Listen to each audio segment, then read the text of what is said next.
Good evening, everybody. A very good evening to all of you, बच्चों. We are live in the Lakshya batch for GATE 2022 Power Electronics. और बेटा आज आपके लिए मैं लेके आया हूं 2 transistor model and switching characteristic. तो बच्चों देखो, जैसे मैंने आपको लास्ट लेक्चर में SCR के अंदर पूरी तरीके से समझाया कैसे बनता है, कैसे काम करता है, और एक चीज मैंने आपको और सिखाया कि कभी भी ट्रांजिस्टर को ये ना माने कि transistor is 3 diodes. It is better than to consider it as 2 transistors. तो आज उसी थ्योरी को समझने वाले हैं. आज आप लोग ट्रांजिस्टर के टर्न ऑन को और बेहतरीन तरीके से जानोगे, बहुत ही मजेदार तरीके से जानोगे ट्रांजिस्टर ऑन कैसे होता है. तो अगर लास्ट लेक्चर में गेट करंट से कैसे इंपैक्ट आता है नहीं समझ आया, तो आज उसी को देखने का एक और नजरिया देखेंगे, जिसके बाद I am very very sure कि आपको समझ आ जाएगा कि कैसे ट्रांजिस्टर काम करता है, सॉरी थायरिस्टर काम करता है. चलिए तो शुरू करते हैं आज की journey. Let me start by introducing my self. My name is Ankit Goyal. I got AIR 1 twice in GATE in 2014 and 2018. I was awarded President of India Gold Medal in the year 2013 when I graduated from IIT Indore. Till date, I have trained more than 1 lakh students in the online and the offline classes, and I am currently working as a director at an academy for GATE department. अब ये सारी चीजें मेरे बारे में बहुत से बच्चे जानते हैं, लेकिन बेटा मैं कहता हूं सबसे इंपॉर्टेंट क्या है? सबसे इंपॉर्टेंट ये है कि हम और हमारी team day and night tirelessly round the clock work करते हैं कि हमारे बच्चों की जिंदगी हो जाए आसान. You guys should be able to crack the exams. You guys should be able to top the exams and keep moving forward. आगे ही आगे बढ़ते जाना है बच्चों, पीछे मुड़ के देखना नहीं है, रुकना नहीं है, बस चलते चले जाना है. अब इसके लिए हमारे इनिशिएटिव YouTube के साथ साथ बेटा अनअकैडमी ऐप पे भी आते हैं. तो आप अनअकैडमी ऐप डाउनलोड करके हमारे इनिशिएटिव्स को अनलॉक कर सकते हो simply by using the code Ankit ESE. Other than this बच्चों, मेरी तो सभी स्पेशल क्लास एक जगह मिल जाती हैं, bit.ly/अंकित ESE. यहां पे अगर मेरे बच्चों जाओगे तो अपकमिंग स्पेशल क्लासेस में वो क्लासेस पाओगे जो आगे आने वाली हैं. और इसके अलावा आपको मैं ये बता दूं, अभी मैं एनालॉग के PYQ करा रहा हूं और कल से ओपैम्प के क्वेश्चन स्टार्ट होने वाले हैं. और आप चाहो तो बेटा आ सकते हो प्लस पे. यहां तो आ जाएगा मजा, क्योंकि यहां मिलेंगी live classes bye all the top educators जो देंगे कॉम्प्रिहेंसिव के साथ साथ क्रैश कोर्स रिवीजन तक कराएंगे. आपको बेटा यहां मिलता है डेली होमवर्क, जिससे कि आपकी तैयारी एक फ्लो में बनी रहती है. हर संडे लिया जाता है टेस्ट, जिससे आप लोग भले ही टेस्ट के डर से लेकिन टॉपिक तैयार करते हो. और आपको एक separate question bank, test series और डाउट सॉल्विंग प्रोवाइड किया जाता है. एक सब्सक्रिप्शन में गेट हो, ESE हो, PSU हो, स्टेट AE हो, हर तरह की तैयारी कराते हैं.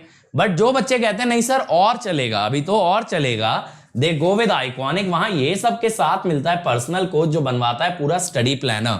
टीचर्स कंडक्ट करते हैं बेटा स्टडी बूस्टर सेशन, मिलता है टेस्ट एनालिसिस, स्टडी मटेरियल, और मिलती है एक डेडिकेटेड टीम जो आपके सारे डाउट आंसर करती है.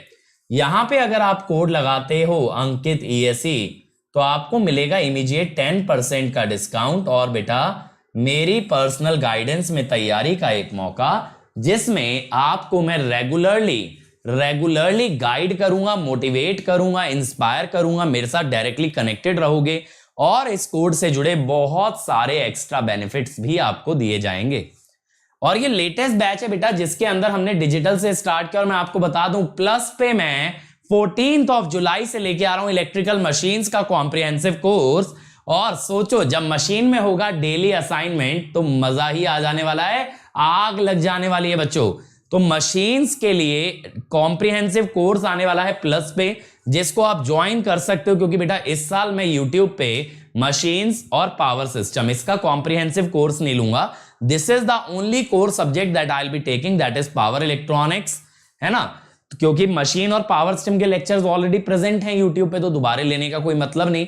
लेकिन प्लस पे हम पढ़ाते हैं हर सब्जेक्ट लाइव, इसीलिए अगर आपको करना है मशीन और पावर सिस्टम मेरे साथ कवर तो आ जाओ बेटा प्लस पे. और 20 तारीख को होगा कॉम्बैट इज अ घमासान फॉर गेट. तो आप गेट के लिए यहां पे युद्ध करेंगे, जीतेंगे. जीतने वालों को मिलेगा अनअकैडमी की तरफ से 100% तक का स्कॉलरशिप. तो इसमें एनरोल कर लेंगे using the code Ankit ESE ताकि आप इस कॉम्बैट में हिस्सा ले सकें।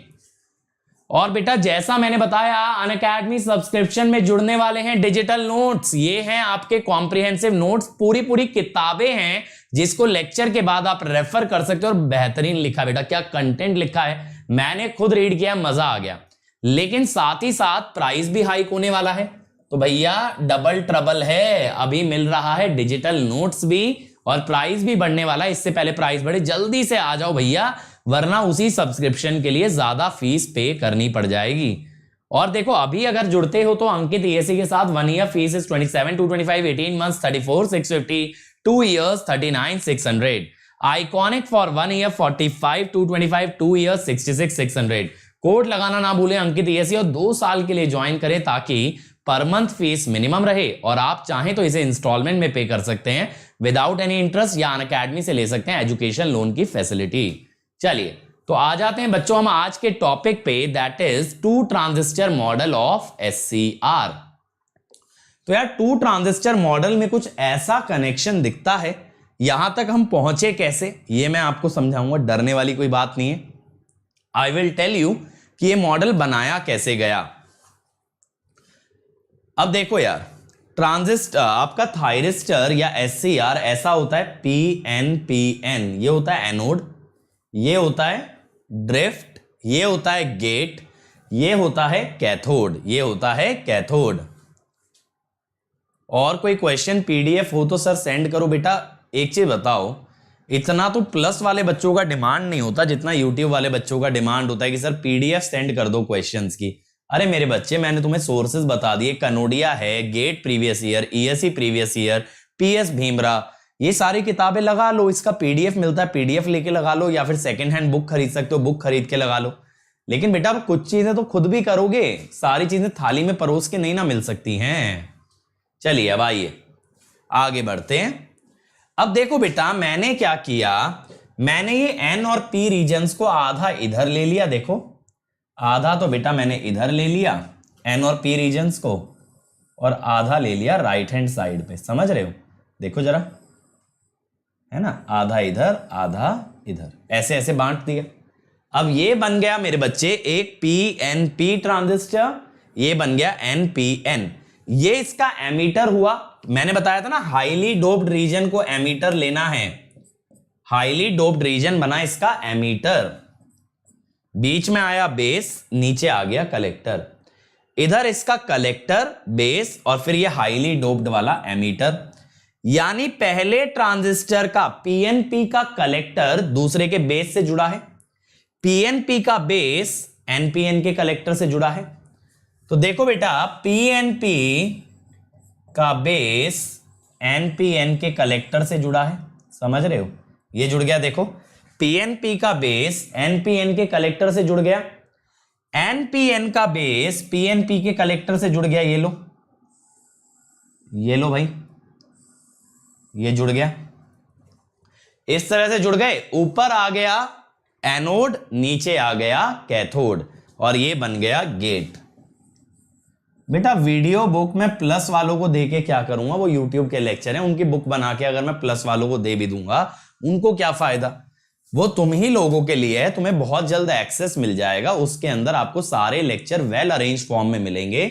यानी कि अगर आपको कोई भी सब्जेक्ट कवर करना है तो वहां पे लिंक होंगे, इस चैनल के जितने भी वीडियोस हैं they will all be well arranged in that book, तो आप वहां से देख सकते हो। लेकिन एक चीज मैं आपको बता दूं, नोट्स आपको बेटा टेलीग्राम से निकालना पड़ेगा, क्योंकि नोट्स आज की डेट में 5000 6000 वीडियोस के अरेंज कर पाना इज प्रैक्टिकली इम्पॉसिबल, वहां आपको थोड़ा एफर्ट करना पड़ेगा। तो मेरे बच्चों देखो, free education revolution is good, free में पढ़ा रहे हैं बहुत अच्छी बात है, लेकिन बच्चों साथ में क्या करना है कि आप लोगों का एफर्ट भी लगेगा। अब आप लोग ये चीज सोचो कि सर आप सब चीजें करके दे दो, सर आप लेक्चर भी अरेंज करके दे दो, सर आप वीडियोस के साथ साथ PDF भी बढ़िया तरीके से अरेंज करके दे दो, सर आप क्वेश्चन की भी PDF प्रोवाइड कर दो, सर आप फ्री में टेस्ट सीरीज भी लिखवा दो हमको। तो बेटा इतना नहीं हो सकता, देखो कुछ लिमिटेशंस हैं। हम ये चाहते हैं जिन बच्चों के पास अपॉर्चुनिटी नहीं है, जिन बच्चों के पास रिसोर्सेज नहीं है, उन तक मदद पहुंचे, ठीक है।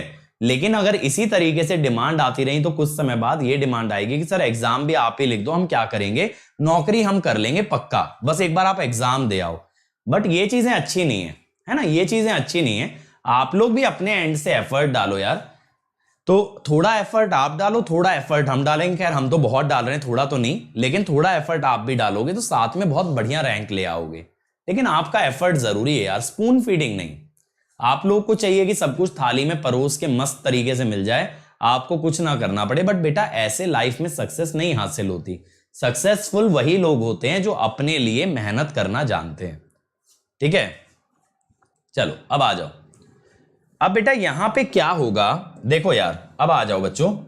यहां पे ये करंट होगा एनोड करंट, ये करंट होगा गेट करंट, और ये करंट होगा कैथोड करंट। देखो पहले ना मैं आपको कंसेप्चुअली समझाता हूं कि प्रोसेस होता क्या है। ठीक है, कंसेप्चुअली मैं आपको समझाता हूं कि प्रोसेस होता क्या है, उसके बाद मैं इसका डेरिवेशन आपको दिखाऊंगा। ठीक है, रेडी? अब देखो ध्यान से सुनते चलना। आप बेटा गेट करंट लगाते हो, ध्यान से सुनो। आपने गेट करंट लगाया तो क्या होगा, इसके बेस में करंट जाने लगा। आपने जैसे ही गेट करंट लगाया तो एनपीएन वाले ट्रांजिस्टर यानी T2 के अंदर जाने लग गया क्या, बेस करंट। अब इसमें जब बेस करंट पहुंचा तो क्या बनेगा, collector current, IC equal to beta IB. अब तो बीजेटी में पढ़ा चुका हूं। तो बेस करंट गया तो यहां पैदा हो गया कलेक्टर करंट, कलेक्टर करंट बना।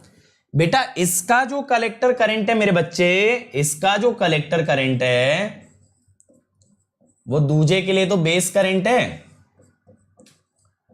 फिर से समझना, आपने जैसे ही इसे बेस करंट IB1 सप्लाई किया, सॉरी IB2 सप्लाई किया बेटा, वैसे ही इसका कलेक्टर करंट बन गया IC2। क्या बन गया, IC2। ये IC2 दूसरे ट्रांजिस्टर के लिए बन गया IB1, ये दूसरे ट्रांजिस्टर के लिए बन गया IB1। अब जैसे ही इसका बेस करंट बना तो इसका एमीटर करंट भी बन गया, एमीटर करंट भी बन गया, और इसका कलेक्टर करंट भी बन गया। अब इसके कलेक्टर करंट ने वापस से इसके बेस करंट को बढ़ाया, जिससे कलेक्टर बढ़ा, जिससे इसका बेस बढ़ा। इसका कलेक्टर बढ़ा, इसका बेस बढ़ा, इसका कलेक्टर बढ़ा, इसका बेस बढ़ा, इसका कलेक्टर, इसका base, collector base, collector base, collector base, collector base, ऐसे ही चलता जाएगा। तो ये क्या हुआ बेटा, एक साइकिल बन गई, एक साइकिल बन गई। इसका कलेक्टर करंट दूसरे के लिए बेस, उसका कलेक्टर करंट इसके लिए बेस। तो इस तरह से ये लगातार करंट बढ़ता जाएगा और eventually transistor will turn on. तो पहले प्रोसेस लिख लेते हैं यार। सबसे पहले मैंने क्या बोला, when we apply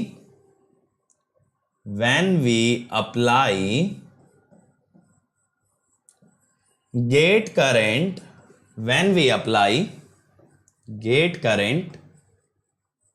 it increases IB2 by which IC2 automatically increases, IC2 automatically increases। ठीक है, यहां से IC2 बढ़ जाएगा। अब बेटा हम कहते हैं कि IB1, समझ में आया ना सब लोगों को, IB1 is equal to IC2, therefore IB1 also increases। एक बार मेरे बच्चे IB1 अगर बढ़ गया तो IC1 is बीटा IB1, तो IC1 also increases। अब मेरे भाई IB2 is IC1 plus IG, therefore IB2 also increases। तो एक साइकिल सेटअप हो गई। तो यहां पे हुआ क्या, देखो IB2, पहले आया गेट करंट, उसने बढ़ाया IB2 को, जिससे बढ़ा IC2, उससे बढ़ा IB1, उससे बढ़ा IC1, उससे बढ़ा IB2। ये तब तक बढ़ते रहेंगे करंट, ये तब तक बढ़ते रहेंगे जब तक कि ट्रांजिस्टर्स सैचुरेट ना हो जाए। ये तब तक बढ़ते रहेंगे जब तक ट्रांजिस्टर सैचुरेट ना हो जाए। तो एक तरह से इसको ऑसिलेटर की तरह से सोचो। ऑसिलेटर में क्या होता है, एक बार हम इनिशियल एनर्जी सप्लाई कर देते हैं तो वो ऑसिलेट करता रहता है, वो लगातार चलता चला जाता है, वो साथ ही चल चला चल। तो आपने एक बार गेट करंट दिया ना, फिर ये साइकिल सेटअप हो जाएगी, और जब ये साइकिल एक हद तक पहुंच जाएगी, एक लिमिट तक पहुंच जाएगी, तब आप गेट करंट हटा भी दोगे तो कोई फर्क नहीं पड़ने वाला है। तो हम क्या कहते हैं, when anode current reaches above a certain value, latching current बोलते हैं, उसके बारे में आज बात करूंगा, reaches above a certain value, we can remove gate current and this positive feedback cycle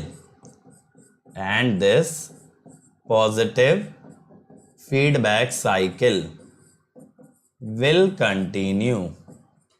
Feedback cycle will continue.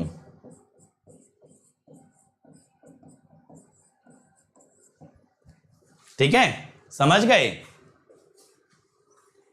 चलो, ये बात क्लियर हो गई भाई, ये बात क्लियर हो गई। रुको जरा, मैं इस ब्लॉक कर दूं, जस्ट अ मिनट बेटा।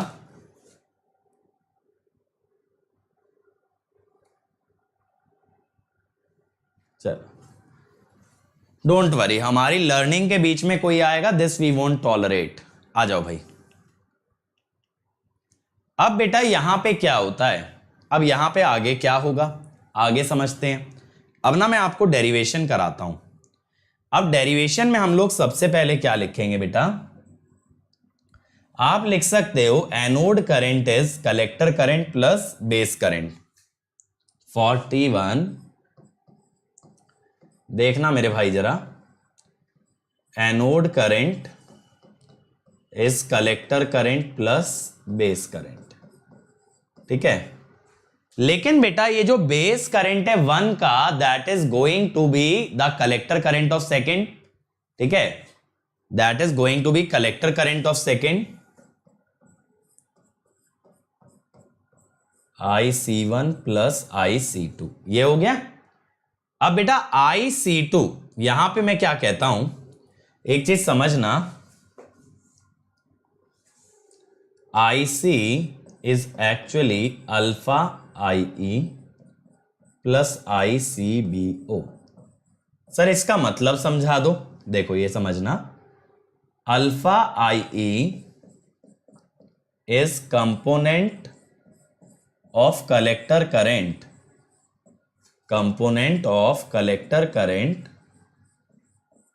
due to charges coming from base।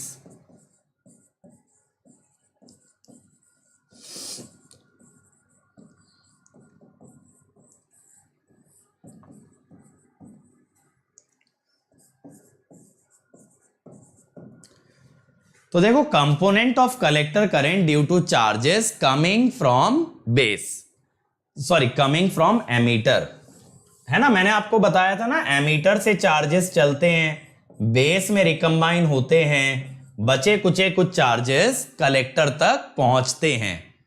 Y positive feedback, Korean बेटा, क्योंकि जब सब लोग एक दूसरे को बढ़ावा देते हैं, इसे कहते हैं पॉजिटिव फीडबैक। अब देखो, जैसे हमारी क्लास में कोई स्पैमर घुसा है, तो वो आपकी रैंक को नीचे लाने की कोशिश कर रहा है, आपकी नॉलेज को डाउन करने की कोशिश कर रहा है, दैट इज नेगेटिव फीडबैक। और जब कोई आपको प्रोत्साहित करे, आपको मोटिवेट करे, इंस्पायर करे, दैट इज पॉजिटिव फीडबैक, वहां से आप ग्रो करते हो। अब देखो भाई, ये तो करंट हुआ अल्फा आई ई। अल्फा कहलाता है common base current gain, common base current gain, ठीक है। इसकी वैल्यू हमेशा 1 से छोटी होती है। क्यों सर जी?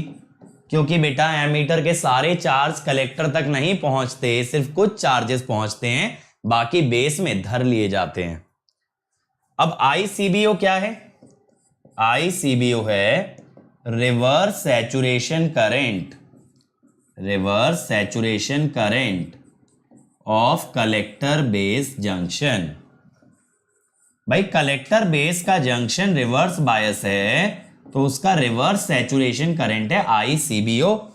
भाई ये भी तो लोगे, सारे चार्जेस एमीटर से आ रहे हैं, ये तो ठीक है, लेकिन मेरे बच्चे रिवर्स बायसिंग में भी तो एक लीकेज करंट है, रिवर्स बायसिंग में भी एक लीकेज करंट है, वो भी तो काउंट करना पड़ेगा ICBO। तो दैट इज ICBO।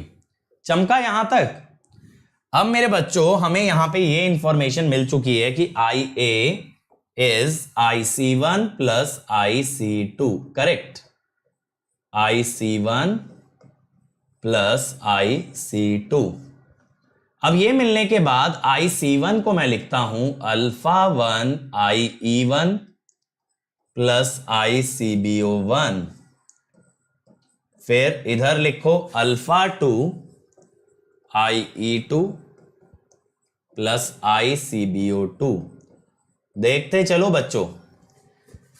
अब देखो भाई, पहले ट्रांजिस्टर का एमीटर माने एनोड, दूसरे का एमीटर माने कैथोड। पहले का एमीटर, ये देखो एनोड, दूसरे का एमीटर माने कैथोड। तो यहां पे ऐसा लिख सकते हो alpha 1 IA plus alpha 2 IK plus ICBO1 plus ICBO2, ठीक है। अब यहां पे बेटा क्या होगा, बाय KCL, KCL के अनुसार देखो इस पूरे सिस्टम में बेटा, इस पूरे सिस्टम में दो करंट घुस रहे हैं, एनोड और गेट, निकल सिर्फ एक करंट रहा है कैथोड। तो अगर KCL के हिसाब से माने, KCL की मानी जाए तो IA plus IG is equal to IK। तो IA is alpha 1 IA plus alpha 2 IA plus IG cathode की जगह, प्लस ICBO1 प्लस ICBO2, ठीक है। अब यहां पे IA 1 minus alpha 1 minus alpha 2,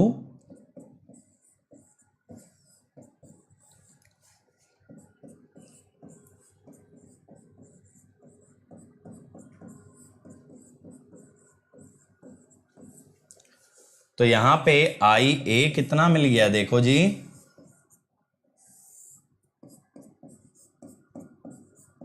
ये समझ आ रहा है? तो देखो गेट करंट की मदद से बच्चों आपने बढ़ा डाला, क्या बढ़ा डाला? आपने बढ़ा डाला anode current,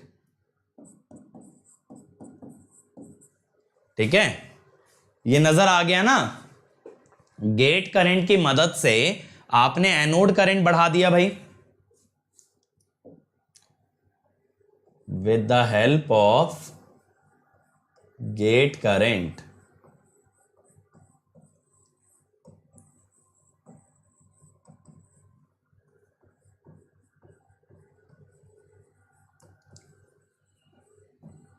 anode current increases, ठीक है, with the help of gate current anode current increases. अब बात यह आती है सर यहां पे टर्निंग ऑन कैसे आएगा, यहां पे कैसे हमारा ट्रांजिस्टर ऑन हो जाएगा। देखो हमने ये बोला था कि गेट करंट लगा देने से जितनी वोल्टेज पे थायरिस्टर ऑन होता है वो ऑन होने वाली वोल्टेज घट जाती है। यही तो हमने बोला था, as Ig increases the voltage at which VAK at which forward breakover happens,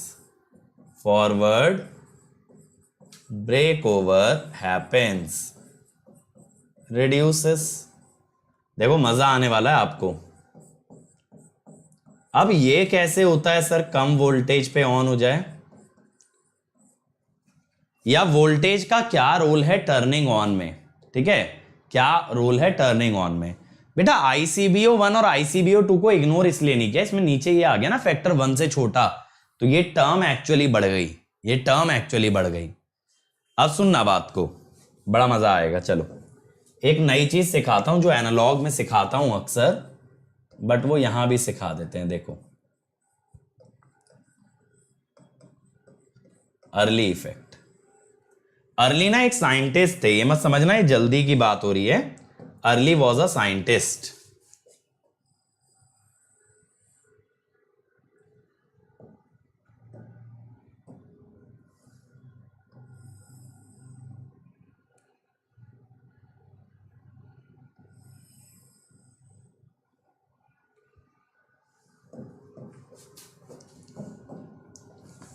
अब देखो ये एमीटर, ये बेस और बेटा ये collector.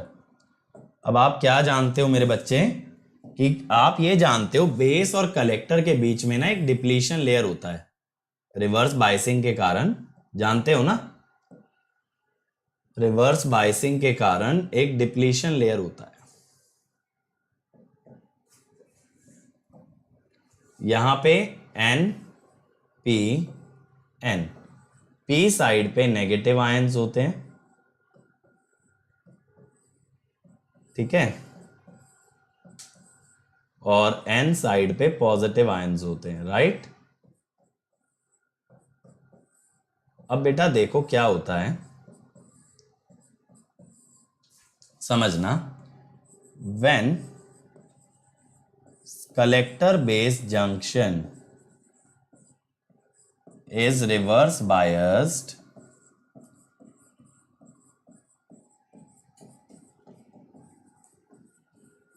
depletion layer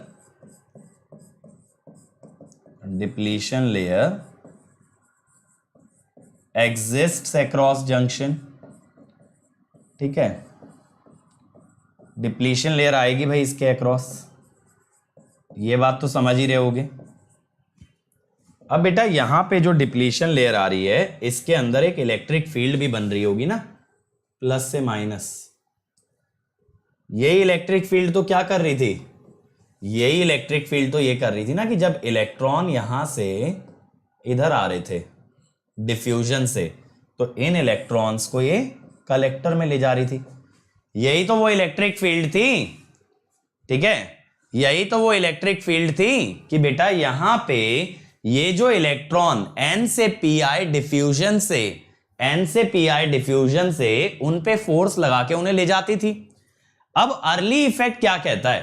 early effect ये कहता है बेटा जब कलेक्टर बेस की रिवर्स बायसिंग बढ़ाते हैं तो डिप्लीशन लेयर बढ़ती है। सर इसमें कौन सी बड़ी बात है, तो मैं भी कह दूंगा तो मेरा नाम भी छपवा दो किताब में यार।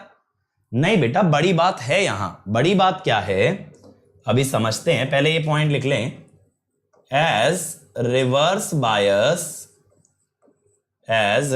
bias across CB junction increases, depletion layer grows। बेटा जैसे जैसे डिप्लीशन लेयर बढ़ेगी, समझना बात को, जैसे जैसे आपकी डिप्लीशन लेयर बढ़ेगी effective base width reduces, effective base width का मतलब यह है बेटा डब्ल्यू बी डैश, है ना। मान गए इतनी बात तो मेरी, इतनी बात मान गए, डब्ल्यू बी डैश कम होगा। अब बेटा इससे दो चीजें होंगी, बट आपको मैं चलो बेसिक समझाता हूं, पूरा अर्ली इफेक्ट नहीं पढ़ा रहा, ठीक है, वो सब एनालॉग के अंदर है। इससे सबसे बड़ी बात क्या होगी, बेस जितना छोटा होता जाएगा, मेरे बच्चों ध्यान से सुनना, बेस जितना छोटा होता जाएगा रिकॉम्बिनेशन उतना ही कम होता जाएगा। एमीटर से आने वाले चार्जेस का रिकॉम्बिनेशन उतना ही कम होगा। तो ज्यादातर चार्जेस कहां पहुंचेंगे, ज्यादातर चार्जेस पहुंचेंगे कलेक्टर पे, है ना। तो मैं क्या कहता हूं, as base width reduces, as base width reduces, recombination of emitter charges in base, emitter से आने वाले चार्जेस बेस में उनका रिकॉम्बिनेशन डिक्रीज करेगा। सो मोर charges reach collector, more charges reach collector, और इस लॉजिक से IC बाय IE अल्फा बढ़ेगा, ठीक है, अल्फा बढ़ेगा। तो बेटा जब ज्यादातर चार्जेस पहुंच जाते हैं तो अल्फा क्या बताता है, अल्फा ये बताता है एमीटर के कितने चार्जेस कलेक्टर तक पहुंचने में सफल हुए, वो है अल्फा। तो अल्फा बढ़ने लगेगा। अल्फा अगर मेरे भाई बढ़ने लगा, अल्फा अगर बढ़ने लगा तो समझना, अभी मैंने ना आपको एक ग्राफ दिखाया था, फिर मैं बना देता हूं क्या होता है। अब मैं इसको ना थायरिस्टर से रिलेट करता हूं आपके पूरे कॉन्सेप्ट को, कि ये थायरिस्टर से कैसे रिलेटेड है। ये बनाया था मैंने अल्फा वर्सेस VAK, कैसे देखो, थायरिस्टर से कैसे रिलेटेड है, in forward blocking mode, in forward blocking mode क्या होता है, J2 is reverse bias. J2 कौन सा जंक्शन था यार, याद करो, J2 is junction between drift and gate, drift layer and gate layer। अब बेटा पीछे चलते हैं थोड़ा सा, आपको एक चीज बहुत अच्छी यहां पे रियलाइज होगी, आपको बहुत अच्छी चीज रियलाइज होगी यहां। ये जो J2 रीजन है, देखो ये है ना J2, मेरे बच्चों ध्यान से समझना, देखो ये है J2, मजा आएगा, बहुत अच्छा कॉन्सेप्ट है। ये है J2, तो आप ये बोल सकते हो बेटा, ये बोल सकते हो कि J2 जंक्शन रिवर्स बायस है, माने दोनों ट्रांजिस्टर का collector base junction reverse bias है। बताओ, ये बोल सकते हो दोनों ट्रांजिस्टर का collector base junction reverse bias है? जल्दी बताओ, जल्दी बताओ, कम ऑन बेटा। वो अल्फा अलग है अभिषेक, वो फायरिंग एंगल अल्फा अलग है, ये अल्फा करंट गेन है, अभी उस पर रुक जाओ। तो मुझे बताओ, ये J2 जो है that is the collector base junction. अगर कलेक्टर बेस दोनों का रिवर्स बायस है तो एक्चुअली ट्रांजिस्टर किस में है, एक्टिव रीजन में। फॉरवर्ड ब्लॉकिंग में ना ट्रांजिस्टर ऑफ नहीं होता है, किस में होता है, एक्टिव रीजन में, बट हमें लाना होता है सैचुरेशन में, ठीक है। तो यहां से हमने बोला collector base junction of both transistor is reverse bias, क्योंकि दोनों के लिए कलेक्टर बेस ही है ना। सो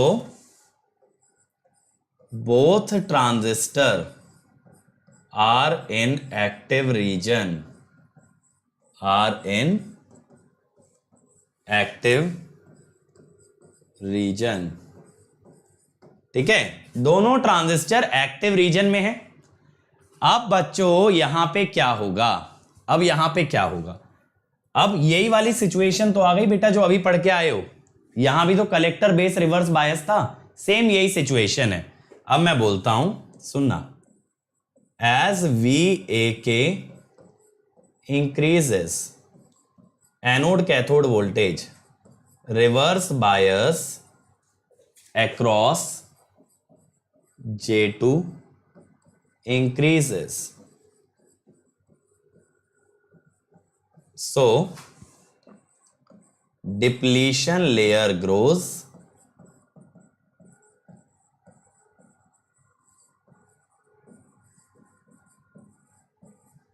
base width of both transistor reduces,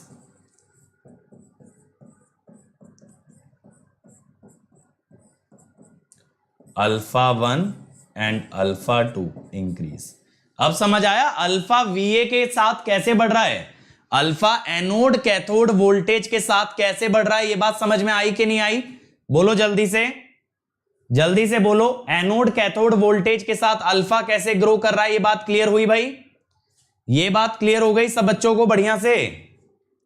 come on everybody, इतना डिटेल में बेटा कहीं पे भी नहीं मिलेगा, ये मैं आपको गारंटी दे रहा हूं।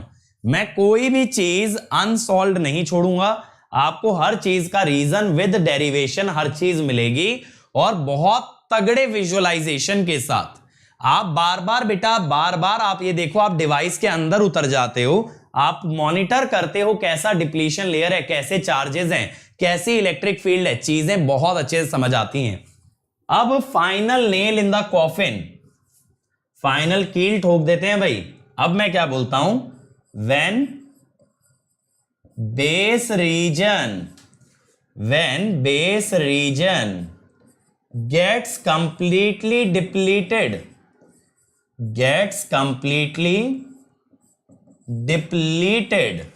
यानी डिप्लीशन लेयर पूरा खा जाए base, then forward breakover happens,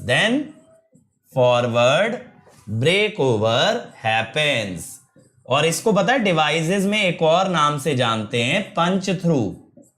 इसको किस नाम से जानते हैं, पंच थ्रू। यानी डिप्लीशन लेयर बेस को फाड़ के निकल गई, पंच करके निकल गई। समझ गए, समझ में आया भाई। अगर ये डिप्लीशन लेयर पूरा ग्रो कर गई तो ये वैल्यू हो जाएगी 0, ये वैल्यू 0 हो जाएगी, तो alpha will be nearly 1, alpha will be nearly 1। ठीक है, तो ये हमारा ट्रांजिस्टर का या थायरिस्टर का टर्न ऑन होता है। ठीक है, समझ गए, कुछ नहीं होगा, अल्फा 1 अल्फा 2 इक्वल रख लो यार, क्या ही होगा, दोनों एडिशन में ही तो हैं एक तरह से। आप ये कर लो ना भाई गेमर जी, ये कर लो, क्या होगा इक्वल रखने से। समझ गए कैसे ट्रांजिस्टर टर्न ऑन होता है, कंसेप्चुअली न्यूमेरिकली हर तरह से समझा दिया। SCR का टर्न ऑन आप बहुत अच्छे से सीख चुके हो आज, क्लियर है ना। तो ये टर्निंग ऑन का प्रोसेस होता है, पूरा मैंने अर्ली इफेक्ट तक खोल के समझा दिया कि किस टाइप से आपका इलेक्ट्रॉन्स का ट्रैवर्सल होता है। मोर कंडक्टिविटी मॉड्यूलेशन तो नहीं बेटा, आप ये कह सकते हो। तो यहां से हम लोग क्या है ना, यहां से हम लोग नेगेटिव रेजिस्टेंस रीजन में घुस जाते हैं, ये बात एकदम सही है। तो आपकी स्टेटमेंट आधी सही है, नेगेटिव रेजिस्टेंस रीजन बिगिंस, और डिवाइस चली जाती है फिर आपकी फॉरवर्ड ब्लॉकिंग से फॉरवर्ड कंडक्शन में। फॉरवर्ड ब्लॉकिंग से फॉरवर्ड कंडक्शन मैंने बताया था ना, जहां से कैरेक्टरिस्टिक मुड़ती हैं उसको हम क्या बोलते हैं, नेगेटिव रेजिस्टेंस रीजन। भले ही डिवाइस वहां कभी रुके ना, लेकिन फॉरवर्ड ब्लॉकिंग और फॉरवर्ड कंडक्शन के बीच नेगेटिव रेजिस्टेंस का एक रीजन आता है। चलो,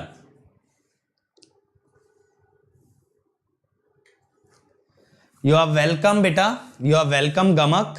तो इंक्रीजिंग ऑफ अल्फा हमने यहां पे क्या बता दिया कि as reverse bias increases WB dash decreases, recombination reduces,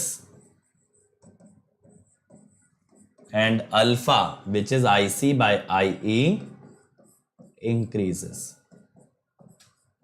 समझ गए। चलो अब आ जाते हैं भाई इंपॉर्टेंट चीज पे, latching and holding current.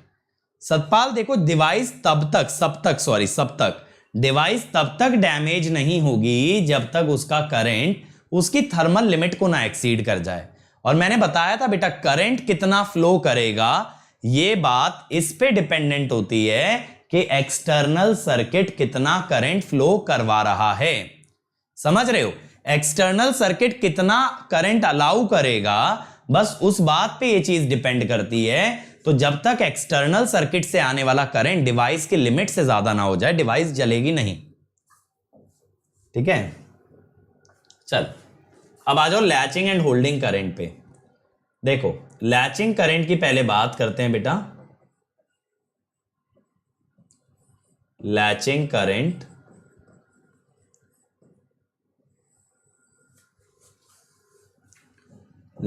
Current क्या होता है?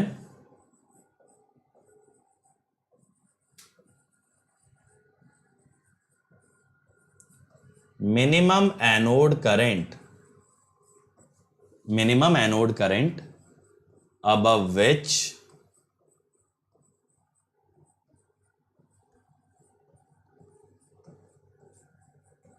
anode current of a device must increase to turn it on। मतलब देखो क्या होता है यार, लैच का मतलब क्या होता है समझना। लैच को अंग्रेजी भाषा में बोलें तो दरवाजे की कुंडी को भी लैच बोला जाता है। लैच आप डिजिटल के अंदर भी पढ़ते हो कि लैचेस वैल्यू स्टोर करने के काम में आते हैं, 1 या 0। तो किसी डिवाइस का लैच होना, इसका मतलब होता है किसी स्टेट के अंदर फंस जाना। किसी स्टेट के अंदर फंस जाना उसे कहते हैं लैच होना। तो जब हमारा SCR कंडक्शन स्टेट के अंदर फंस जाए, ट्रैप हो जाए, then it is said to be latched into the conduction state.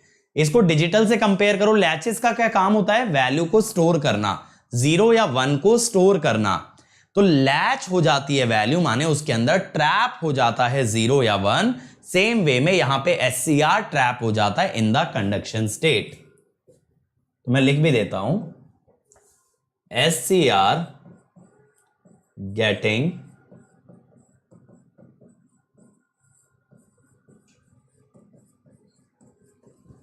latched implies that SCR gets trapped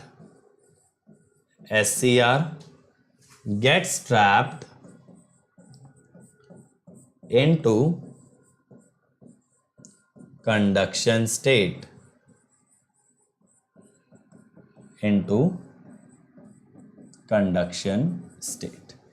SCR latch हो जाता है बेटा कंडक्शन स्टेट के अंदर, या ट्रैप हो जाता है कंडक्शन स्टेट के अंदर। तो यहां पे इसका सिग्निफिकेंस क्या होता है मेरे बच्चों? बात यह आती है कि सर इसका सिग्निफिकेंस क्या है? इसका सिग्निफिकेंस ये है, once anode current becomes greater than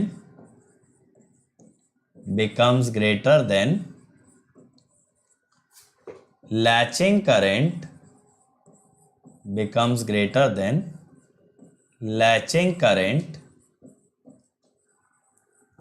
we can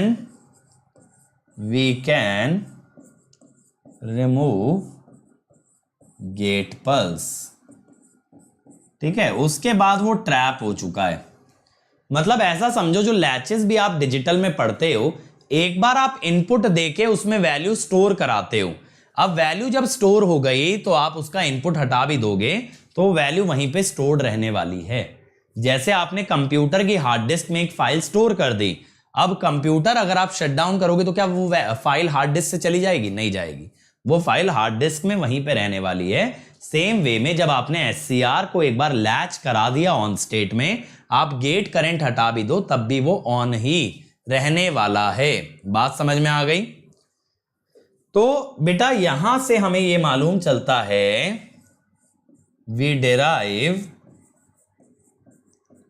minimum width of gate pulse required. ठीक है, हमें यह पता चलता है कि कितनी देर तक गेट की पल्स लगानी पड़ेगी तब जाके थायरिस्टर ऑन होगा, तब जाके एससीआर ऑन होगा। कितनी पल्स कितनी देर तक लगानी पड़ेगी। लैचिंग करंट कितना होता है सर? बेटा ये 200 मिली एम्पियर, 250 मिली एम्पियर इतना होता है। ठीक है, अब एक एग्जाम्पल से समझाता हूं। देखो, एक सर्किट का एग्जाम्पल लेता हूं बेटा।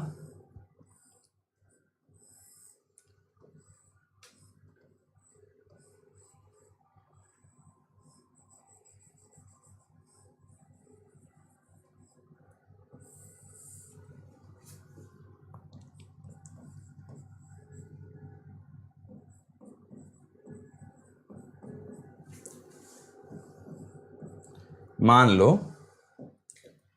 इसका लैचिंग करंट मैंने दिया 200 मिली एम्पियर, सपोज ये मैंने दिया। ठीक है, इस सर्किट के अंदर मैं लैचिंग करंट दे रहा हूं आप लोगों को 200 मिली एम्पियर। ठीक है, 200 मिली एम्पियर। अब देखो इस तरह के क्वेश्चंस में क्या पूछा जाता है, what is minimum width, what is minimum width of gate pulse required, कि भैया एससीआर को ऑन करने के लिए कितनी देर तक पल्स देनी पड़ेगी, minimum width of gate pulse required. बेटा ये बहुत ही इंपॉर्टेंट टाइप का क्वेश्चन है। इस टाइप के क्वेश्चन अक्सर गेट के अंदर देखे जा सकते हैं। It's very very important, correct. ये न्यूमेरिकल गेट और अदर एग्जाम्स के अंदर अक्सर देखा जाता है। अब बात यह है कि सर ये निकालेंगे कैसे। अब समझो, सबसे पहले क्या करो, short circuit SCR and determine current through SCR. Determine मतलब एससीआर को आप ऑन कर दिए हो और ये पता लगा रहे हो कि एससीआर से कितना करंट जाएगा। ठीक है, अब अगर आप एससीआर को शॉर्ट कर दिए मेरे बच्चों, तो ये तो एक आरएल सर्किट बन गया, ये एक आरएल सर्किट बन गया भाई। उसके लिए आपको ट्रांजिएंट इक्वेशन लिखनी आनी चाहिए। ट्रांजिएंट इक्वेशन कैसे लिखते हैं, I infinity plus I zero minus I infinity E to the power minus T by tau. तो आई इंफिनिटी कितना होगा बेटा, 10/10 plus I zero, initial current zero मान लो, इंफिनिटी 10/10। सर इंफिनिटी वाला करंट कैसे लिख रहे हो एक बार ये भी बता दो। बेटा इंफिनिटी पे इंडक्टर शॉर्ट हो जाएगा, इंडक्टर शॉर्ट हो जाएगा तो करंट होगा voltage by resistance V/R, V/R से हो जाएगा 10/10। अब भाई यहां पे हो गया 1 minus e to the power t by 1 millisecond, ये हो गया। अब अगला स्टेप क्या होता है मेरे बच्चों, अगला स्टेप ये होता है equate I T to latching current and determine time. तो बेसिकली ये पता लगा रहे हैं कि करंट कितने समय पे लैचिंग करंट तक पहुंच जाएगा, करंट कितने समय पे लैचिंग करंट तक पहुंच जाएगा। ठीक है, तो हमें चाहिए 200 मिली एम्पियर यानी 0.2 एम्पियर।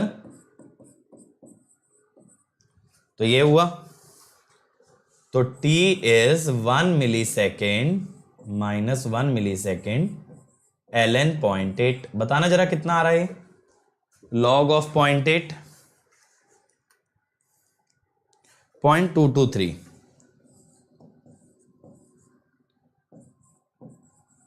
तो बेसिकली इतनी देर तक आपको गेट करंट लगाना पड़ेगा, तब जाके करंट लैचिंग करंट के बराबर पहुंचेगा। ठीक है, तब जाके करंट लैचिंग करंट के बराबर पहुंचेगा और फिर आपका थायरिस्टर हो जाएगा ऑन। चमक गया भाई। इस टाइप का क्वेश्चन बहुत आता है गेट के अंदर, अदर एग्जाम्स के अंदर भी।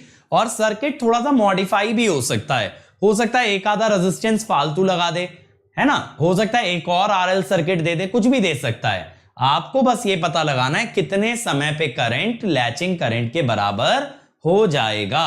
ठीक है, चलो मिनिमम विड्थ है, यानी इससे ज्यादा विड्थ का आप गेट करंट लगा सकते हो, लेकिन इससे कम पे अगर हटा दिया तो करंट तो लैचिंग पहुंचा नहीं होगा, तो क्या होगा, ये बाहर आ जाएगा लैचिंग वाली कंडीशन से। देखो एक क्वेश्चन बना के लिख लेते हैं यहां पे मस्त तरीके से। क्वेश्चन क्या लिख लेते हैं, what happens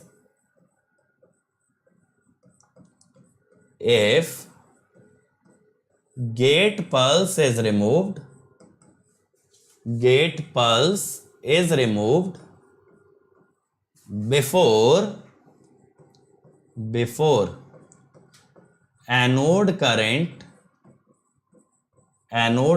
reaches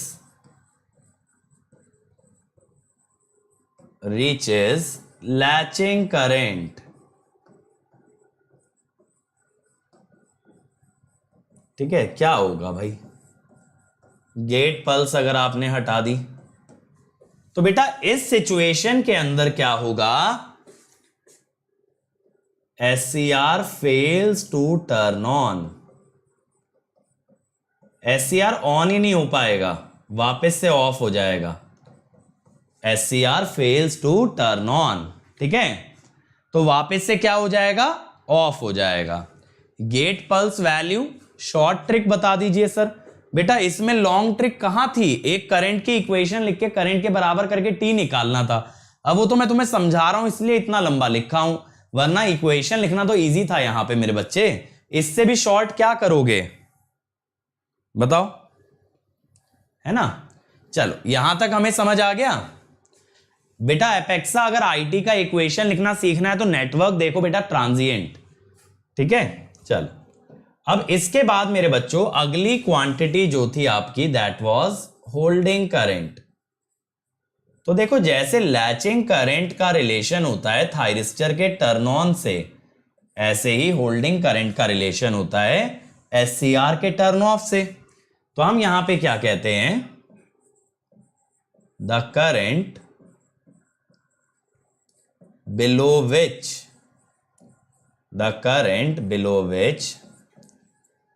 anode current must be reduced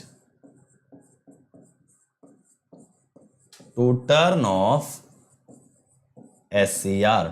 मतलब एनोड करंट को कितना छोटा करना पड़ेगा SCR को बंद करने के लिए, दैट इज होल्डिंग करंट। देखो कितने करंट तक लेके जाना है ऑन करने के लिए लैचिंग करंट, कितने करंट से नीचे लाना है ऑफ करने के लिए दैट इज होल्डिंग करंट। तो जितने करंट के ऊपर जाना है ऑन के टाइम पे लैचिंग करंट, जितने करंट के नीचे आना है ऑफ के टाइम पे दैट इज होल्डिंग करंट। तो बेटा यहां पे क्या होगा संजय, बेटा ये शॉर्टकट मत लगाना, IL/VS ये प्योरली इंडक्टिव केस में लगता है, ये RL के केस में नहीं लगेगा, समझ लो बात को। लैचिंग करंट बेटा होता है 4 to 5 टाइम्स, यही दिक्कत होती है रटने से। आप लोग रट तो लेते हो लेकिन ना ये देखते फॉर्मूले के साथ कि ये कहां लगता है, कब लगता है और कब नहीं लगता है। इसीलिए कहता हूं जब शॉर्टकट बनाओ या शॉर्ट नोट्स बनाओ, फॉर्मूले के साथ ये भी बताओ ये कहां तक चलेगा, क्या उसकी लिमिटेशन है, कब उसे यूज करना है, ठीक है। ये चीजें पता करनी बहुत जरूरी है। ब्लाइंडली फॉर्मूला रट लेने से क्या होता है कि एग्जाम में जहां एप्लीकेबल नहीं भी होगा वहां आप अप्लाई कर दोगे और फिर फंस जाओगे, ठीक है। चिन्ह बेटा इग्नोर नहीं कर रहा हूं, थोड़ा सा दिमाग लगाओ, ऊपर पढ़ो जो कमेंट लिखे गए हैं। 5 लेक्चर हैं आपके मटेरियल्स के, dielectric, magnetic, semiconductor, solid state और इसके अलावा कंडक्टर, ठीक है। तो ये 5 टॉपिक्स होते हैं इलेक्ट्रिकल मटेरियल्स के, which are the most important. अब तुम कहोगे नहीं सर नैनो मटेरियल भी पढ़ाओ या सिरेमिक्स भी पढ़ाओ, वो सब मैं नहीं पढ़ाऊंगा। जो 5 मेन इंपॉर्टेंट टॉपिक्स हैं पांचों कंप्लीटेड है, ठीक है। 5 मैराथन सेशन हुए हैं इस चैनल पे। अब ये चीज क्लियर है, ये चीज क्लियर हो गई भाई, लैचिंग और होल्डिंग करंट का सिग्निफिकेंस क्लियर है। अब लेकिन देखो एससीआर में होल्डिंग करंट का सिग्निफिकेंस क्या आता है, SCR can not be turned off, SCR can not be turned off through gate terminal. SCR को ना गेट की मदद से ऑफ नहीं कर सकते, through gate terminal, so we use an external commutation circuit, एक ऐसा सर्किट जो एससीआर को ऑफ करने के लिए ही बनाया गया है, उसे कहते हैं commutation circuit, external commutation circuit that can reduce anode current below holding current, anode current below holding current। ठीक है,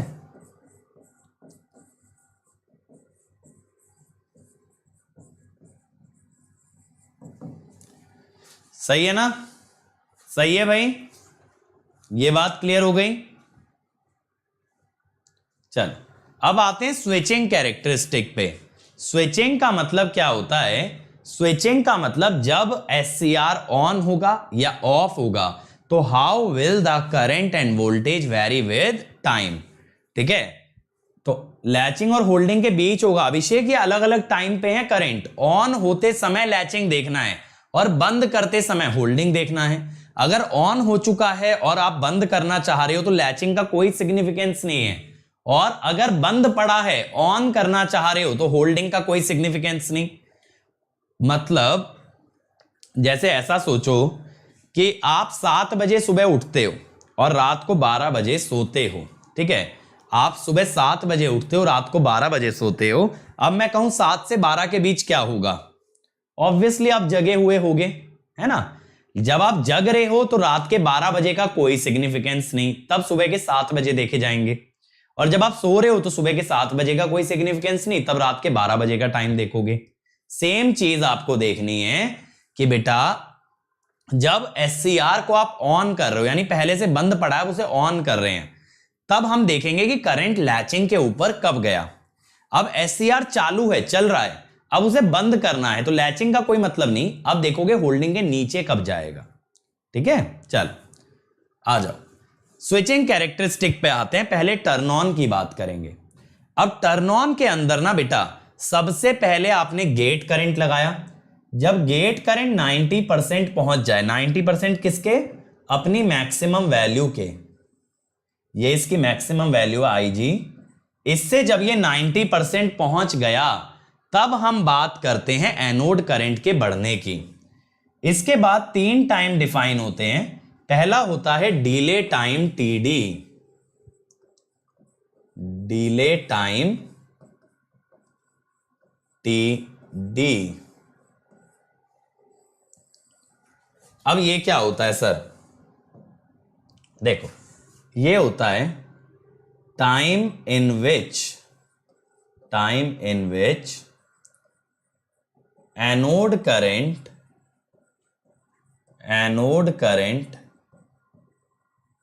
increases from 0 to 10% of maximum और steady state value। मैक्सिमम का मतलब क्या हुआ, जो ये फाइनली जितना करंट कैरी करेगा उसके 10% करंट तक अगर बढ़ जाए, कितनी देर में बढ़ेगा उसे हम कहेंगे डिले टाइम। उसे हम क्या कहेंगे, डिले टाइम। देखो ये है मैक्सिमम वैल्यू, ये है मैक्सिमम और स्टेडी स्टेट वैल्यू। जब ये ऑन हो जाएगा तो जितना करंट कैरी करता है ना उसका 10% कब पहुंचेगा, ये हमारे माइंड के अंदर क्वेश्चन है। उस टाइम को कहा जाता है डिले टाइम। अब बात ये होती है ये डिपेंड किस पे करता है बेटा, ये डिपेंड करता है, depends on IG and dig/dt। तो अगर Ig या dig/dt बढ़े, इफ Ig और dig/dt increases, then delay time reduces। delay time reduces। ठीक है, यानी आपने हाई गेट करंट लगाया या गेट करंट बहुत तेजी से बढ़ा, इसका स्लोप बहुत ज्यादा था, दोनों ही सिचुएशन में डिले टाइम कम होगा। अब देखो इस पे क्वेश्चन कैसा बनता है ये भी साथ साथ बता दे रहा हूं। इस पे क्वेश्चन कभी भी इसकी डेफिनेशन पे नहीं आएगा इसकी डिपेंडेंस पे आएगा कि डिले टाइम किस पे डिपेंड करता है। या ऐसा क्वेश्चन अगर मैं पूछ लूं कि अगर मैंने गेट करंट बढ़ाया तो कौन सा टाइम कम होगा, डिले टाइम, राइज टाइम या स्प्रेड टाइम, तो आप बोलोगे सर डिले टाइम पे इंपैक्ट आता है, बाकी के दोनों टाइम का गेट करंट से कोई वास्ता नहीं है। आप ये बात बोलेंगे, समझ गए मेरी बात को। चलिए आगे की बात करते हैं। दूसरा टाइम है मेरे बच्चे राइज टाइम। राइज टाइम ये है TR। अब राइज टाइम कौन सा टाइम है सर? राइज टाइम बेटा वो टाइम है time in which anode current increases from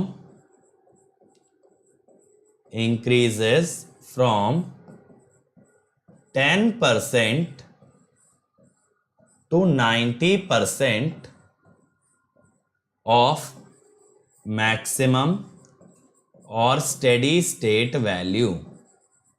ठीक है, 10% से 90% तक जाने में जो टाइम लगेगा दैट इज राइज टाइम। अब सर ये किस बात पे डिपेंड करता है? अच्छा ये कौन सा करंट है बेटा? एनोड करंट है, ध्यान देना। ये राइज वगैरह जो मैं बात कर रहा हूं ये एनोड करंट पे बात कर रहा हूं। अब यहां पे क्या होता है, यहां पे ना मेरे बच्चे क्या होता है, it depends on inductance of the load या फिर टाइम कांस्टेंट। भाई देखो अगर लोड का टाइम कांस्टेंट ज्यादा है तो उसमें करंट बढ़ेगा हौले हौले, है ना, करंट धीरे धीरे बढ़ेगा। और अगर टाइम कांस्टेंट कम है तो करंट बहुत तेजी से बढ़ सकता है। ठीक है, करंट बहुत तेजी से बढ़ सकता है। तो हम इसमें क्या कहते हैं, as tau L increases rise time increases. क्योंकि भाई देखो एक सिंपल सी बात समझें, एससीआर का जो करंट है सिर्फ एससीआर से फ्लो नहीं कर रहा। किस काम का एससीआर? एससीआर से कोई लोड कनेक्टेड होगा तभी तो एससीआर काम आ रहा है। तो एससीआर के साथ बैठा जो लोड है वो कितने रेट से करंट को चेंज करना अलाउ करेगा, इस बात पे डिपेंड करेगा राइज टाइम। अगर लोड ने ये बोला भैया मैं नहीं कर सकता जल्दी करंट चेंज, तो एससीआर का करंट धीरे धीरे ग्रो करेगा। In that case, the rise time will be higher। अब तीसरा टाइम बचा अपना, that is your spread time। that is बेटा spread time। अब सर spread time का सिग्निफिकेंस क्या है? बेटा देखो डिवाइस में करंट हाई होने का मतलब डिवाइस के अंदर ज्यादा चार्जेस का फ्लो करना है, ज्यादा चार्जेस जा रहे हैं। लेकिन ये चार्जेस जो है ना एकदम से पूरी डिवाइस में चारों तरफ फैले नहीं होते, ये डिवाइस के कुछ कुछ हिस्से के अंदर फ्लो करते हैं। तो स्प्रेड टाइम वो टाइम होता है जब डिवाइस में बहने वाले चार्जेस, डिवाइस में बहने वाला करंट पूरी डिवाइस के अंदर चारों तरफ फैल जाए, पूरी डिवाइस के अंदर चारों तरफ फैल जाए। बिल्कुल Ritesh, minimum gate pulse width भी टाइम कांस्टेंट के साथ बढ़ती है। ठीक है, अगर टाइम कांस्टेंट लोड का बढ़ेगा तो गेट की पल्स की रिक्वायरमेंट भी बढ़ेगी, तो आपको ज्यादा देर तक गेट करंट लगाना है। तो देखो यहां पे हम क्या बोल रहे हैं, this is the time in which anode current increases anode current increases from 90% to 100% of steady state value during this time. इस टाइम में डिवाइस के अंदर क्या चल रहा है भाई, क्या हलचल मची हुई है? During this time charges flowing through SCR, charges flowing through SCR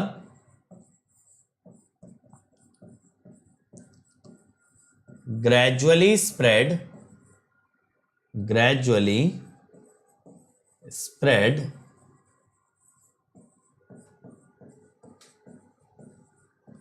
throughout the device, gradually spread throughout the device. मतलब डिवाइस का जो पूरा क्रॉस सेक्शन एरिया है ना, पूरा क्रॉस सेक्शन एरिया है, वो धीरे धीरे उसके अंदर पूरे चार्जेस फैल जाएंगे। शुरुआत में उसके छोटे छोटे एरियाज से पास करेंगे, बट पूरी डिवाइस में स्प्रेड होने में जो टाइम लगेगा दैट इज TS। अब ये किस पे डिपेंड करता है सर? ये डिपेंड करता है, depends on geometrical construction of device. ये आगे चल के मैं आपको बताऊंगा अभी कि ज्योमेट्रिकल कंस्ट्रक्शन पे कैसे डिपेंड करता है, क्या फंडा है, ये आगे आएगा, जिसमें हम बात करेंगे सेंटर गेटेड SCR और साइड गेटेड SCR। जैसे मैं यहां पे आपको एक चीज बोल सकता हूं कि सेंटर गेटेड SCR में TS कम होगा। सेंटर गेटेड SCR हैज, ये सर क्या होता है सेंटर गेटेड SCR? ये मैं आगे पढ़ाऊंगा। Has low TS as compare to side gated SCR। चिंता मत करो, इस वीक के अंदर ना आपका ये वाली यूनिट ऑलमोस्ट कंप्लीट हो जाएगी। जो मॉड्यूल 1 है ना हमारा, मॉड्यूल 1 ऑलमोस्ट ओवर हो जाएगा इस वीक में। तो यहां पे इसका स्प्रेड टाइम कम होता है, इसके अंदर चार्जेस ज्यादा तेजी से फैलते हैं as compare to your side gated SCR। अब वोल्टेज के ग्राफ में जस्ट उल्टा है बेटा। जब करंट 0 से 10 गया तो वोल्टेज 100 से 90, करंट 10 से 90 गया वोल्टेज 90 से 10, करंट 90 से 100 गया वोल्टेज 10 से 0। तो उल्टा चल रहा है, वो 10% बढ़ा, ये 10% घटी, वो 80% बढ़ा, ये 80% गिरी, फिर वो 10% बढ़ा, ये 10% और गिर गई। तो voltage follows reverse trend, voltage follows reverse trend of current. ठीक है, चलो जी, बहुत ही बढ़िया। Voltage follows reverse trend of current. अब बेटा यहां पे क्या होता है, अगला टर्न ऑफ। टर्न ऑफ में हमारा ज्यादा इंटरेस्ट होता है, क्योंकि टर्न ऑफ में बात आती है रिवर्स रिकवरी की। अब देखो बेटा, रिवर्स रिकवरी के अंदर अगर आपको याद हो, रिवर्स रिकवरी टाइम हम कहां तक लेते थे? रिवर्स रिकवरी टाइम हम वहां तक लेते थे जहां तक current became 25% of the maximum reverse current. मैंने बताया था ना, अगर मैक्सिमम रिवर्स करंट IRM है तो जहां तक करंट 0.25 IRM बन जाए वहां तक रिवर्स रिकवरी टाइम काउंट करते हैं।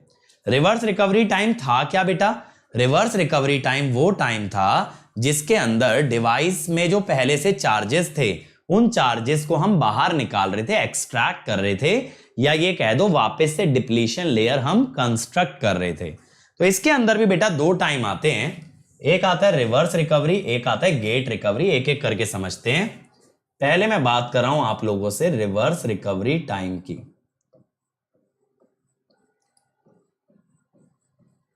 रिवर्स रिकवरी टाइम, तो हम क्या कहते हैं कि इस टाइम में देखो, during this time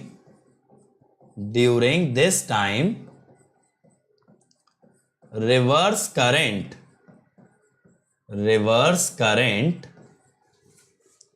flows through the device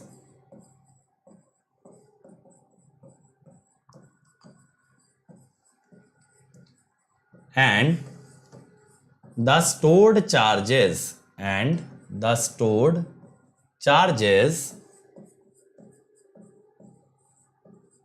are removed from device,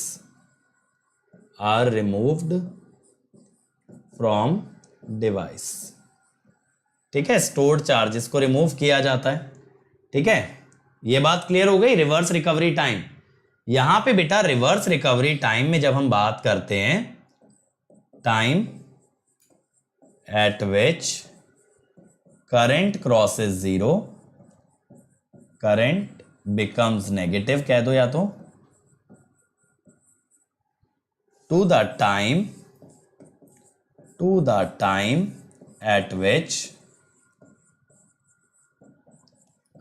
at which I is reduced to 25% of IRM।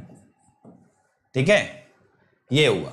और इसका सिग्निफिकेंस डिवाइस के अंदर तो मैंने आपको दिखाई दिया था भाई, किस तरह से डिप्लीशन लेयर धीरे धीरे ग्रो करती है, ये तो मैं दिखा ही चुका था। अब बेटा इसके बाद लेकिन यहां पे एक ऐसा टाइम आया जो डायोड में नहीं था,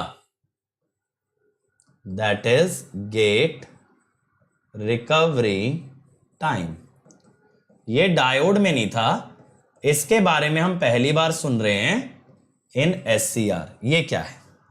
अब देखो यार, डायोड से एक एक्स्ट्रा लेयर होती है एससीआर के अंदर, which is the gate layer. ठीक है, which is the gate layer. अब एक सिंपल सी चीज अगर समझो तो ये जो एक्स्ट्रा लेयर है बेटा, एक्स्ट्रा लेयर है, इसके अंदर से भी तो चार्जेस निकालने पड़ेंगे। डायोड के अंदर 3 लेयर थी, एनोड, कैथोड और ड्रिफ्ट। उनके चार्जेस निकालने में जो टाइम लगता that was reverse recovery time. लेकिन यहां तीसरी के बाद एक चौथी लेयर और आ गई which is a gate layer, तो उसके चार्जेस निकालने में जो टाइम लगेगा that is the gate recovery time. उसके चार्जेस निकालना क्यों जरूरी है? देखो, अगर गेट लेयर के अंदर होल्स, क्योंकि गेट तो पी टाइप है ना, उसके अंदर अगर होल्स रह गए तो अगली बार जब आप डिवाइस को फॉरवर्ड बायस करोगे तो यही होल्स अपने आप गेट करंट का काम करके इसे ऑन करा देंगे। यानी आपसे डिवाइस गेट करंट मांगेगी ही नहीं, वो क्या समझेगी, जो इसके अंदर पहले से प्रस्तुत होल्स थे वही गेट करंट हैं, और इस कारण से आपका डिवाइस पे से कंट्रोल खत्म हो जाएगा। आप उसे काबू नहीं कर पाओगे, बेकाबू सांड बन जाएगा। फॉरवर्ड बायस होते ही ऑन हो गया, just like a diode, it will not need any gate current. तो गेट में पहले जो चार्जेस भर चुके हैं उन्हें बाहर निकालो, ताकि अगली बार ऑन करने के लिए फिर से चार्जेस डालने पड़े। तो हम क्या कहते हैं, the time in which we remove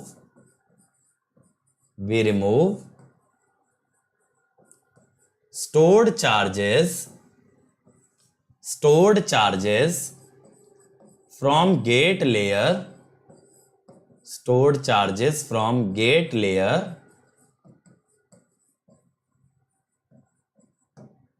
if charges are not removed from gate,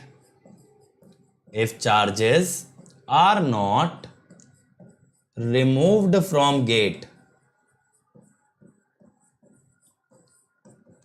then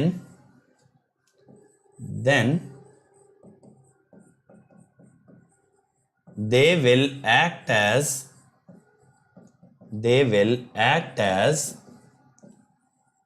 gate current in next cycle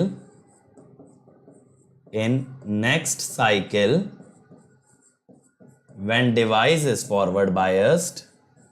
जब आप डिवाइस को फॉरवर्ड बायस करोगे ना तो ये गेट करंट का काम करेंगे when device is forward biased, and we will not be able to control device turn on. तो इसीलिए बेटा इनको रिमूव करना बहुत जरूरी है, ठीक है। अब देखो यहां पे जब ये चार्जेस रिमूव करते हैं तो उस समय पे डिवाइस को रिवर्स बायस रखा जाता है, ठीक है, during TRR and TGR, during TRR and TGR SCR must be reverse biased।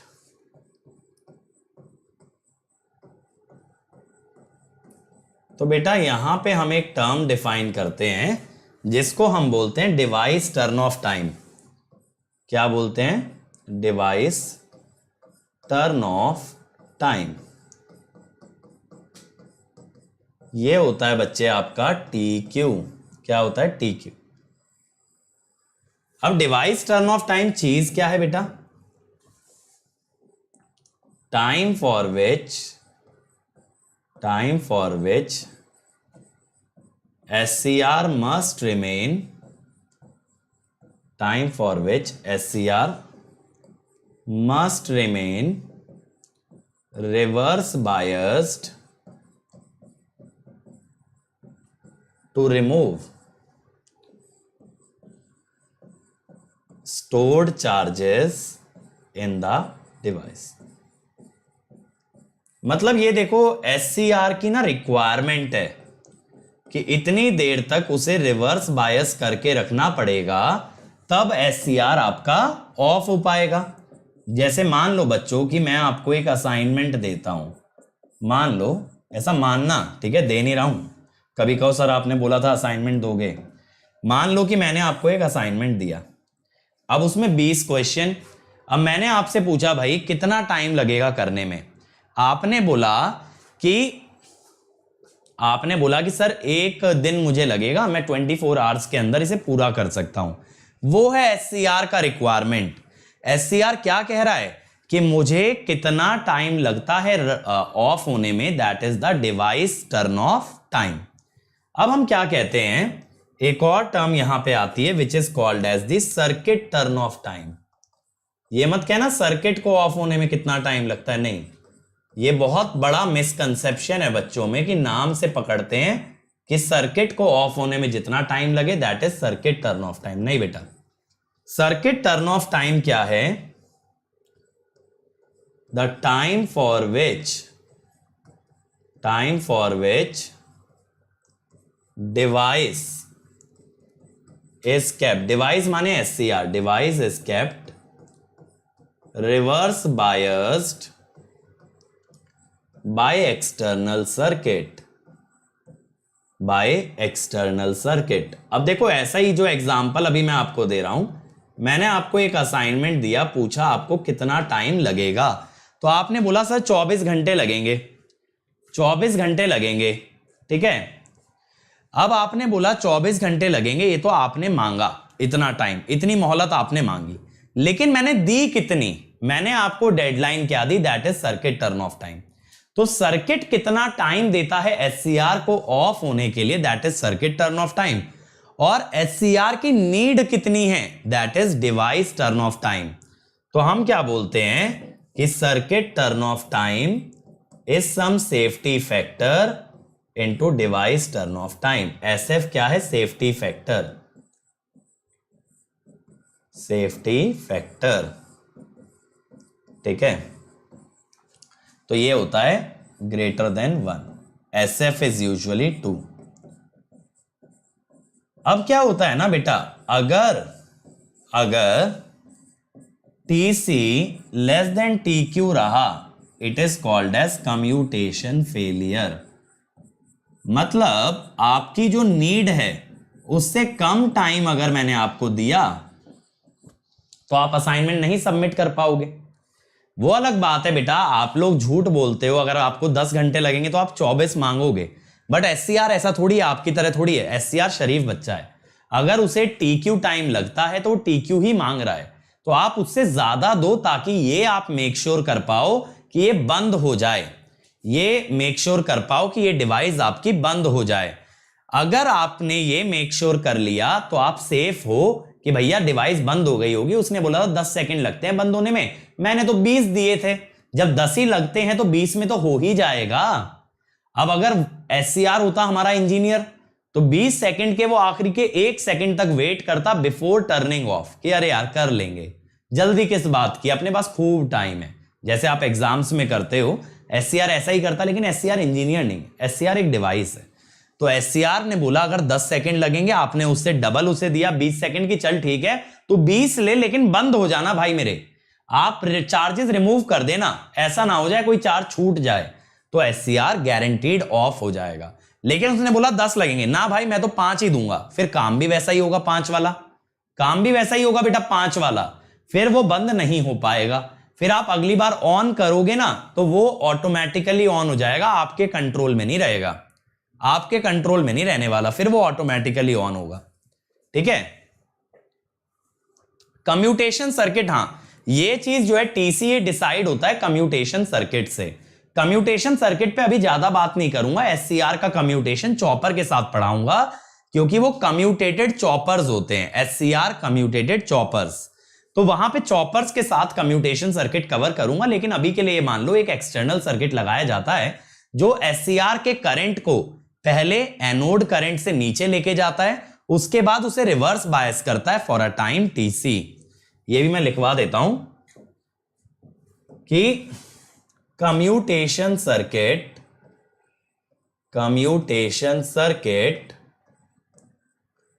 Performs two functions.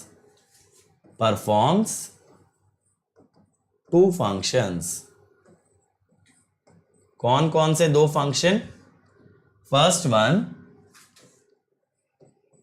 reduce anode current below holding current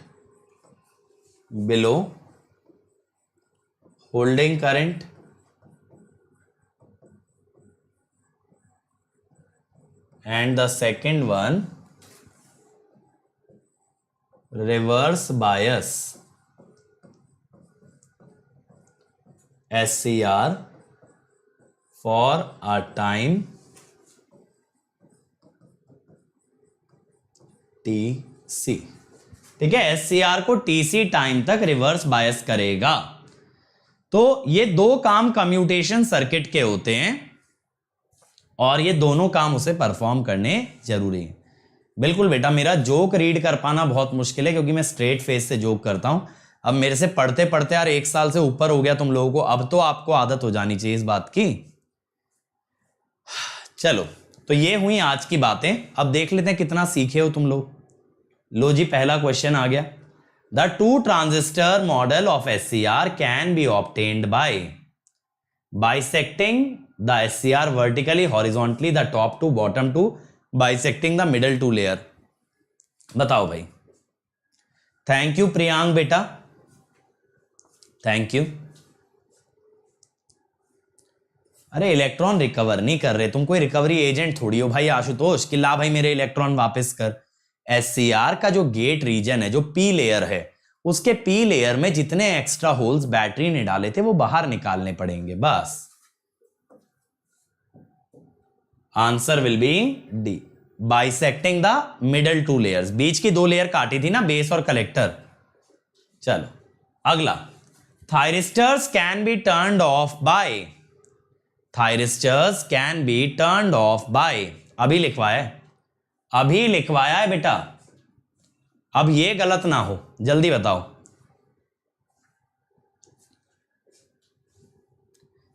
अभी लिखवाया है। SCR can be turned off by, क्या आएगा? अरे सेकंड का बता दो भाई, फर्स्ट का कब तक बताते रहोगे? और क्वेश्चन नंबर लिख के बताया करो।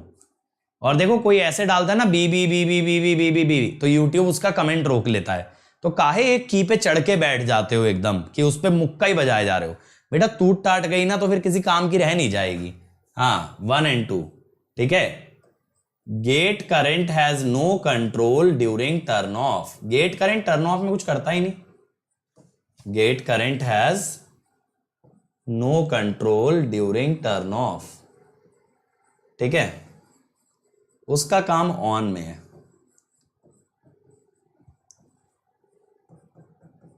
ठीक है, चल अगले पे आ जाओ। A forward voltage can be applied to SCR after its SCR को फॉरवर्ड बायस कब कर सकते हो? बताओ भाई, कब कर सकते हो? जल्दी बताना, बहुत इजी है, अभी अभी समझाया है। SCR को फॉरवर्ड बायस कब करना अलाउड है या कब किया जा सकता है? Yes, B, gate recovery time. If SCR is forward bias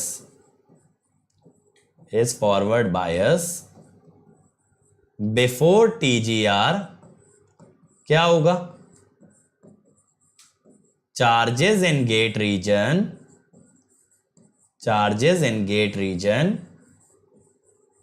will act as gate current,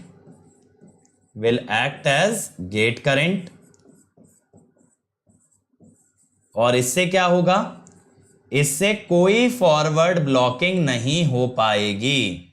तो नो फॉरवर्ड ब्लॉकिंग, सीधा वो फॉरवर्ड कंडक्शन में कूद पड़ेगा, there will be no blocking stage.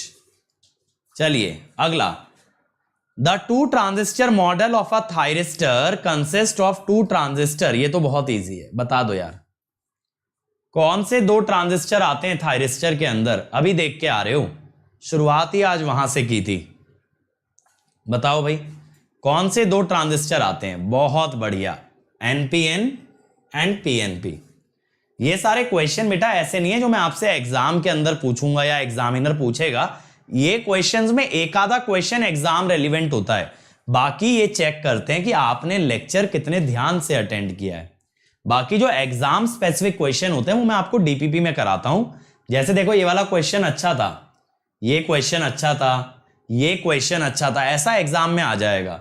अब ये क्वेश्चन सिर्फ ये चेक कर रहा है कि क्या आपने सीखा। चलो last, from the 2 transistor analogy the total anode current of SCR is, क्या होता है? बताओ, ये तो मैंने लिखवाया था।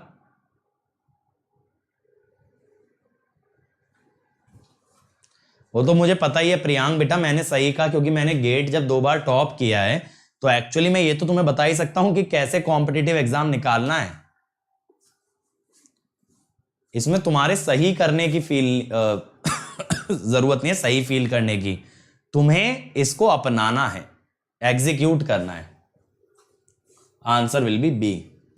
अगर डेरिवेशन जाके चेक करोगे ना गधो, मैंने लिखवाया था IA is IC1 plus IC2, check करना, तभी तो आया था alpha 1 plus ICBO, alpha 2 plus ICBO, ऐसा।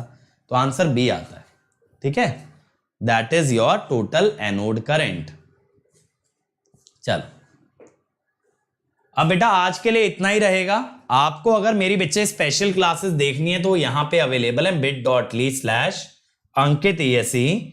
यहां पे आप जाओगे ना अपकमिंग में, तो मेरी आगे की सारी स्पेशल क्लासेस पाओगे। कल से मैं एनालॉग में ओपैम्प के PYQ लगवाने वाला हूं, तो मेरे साथ PYQ कर सकते हो इन द अपकमिंग, ठीक है?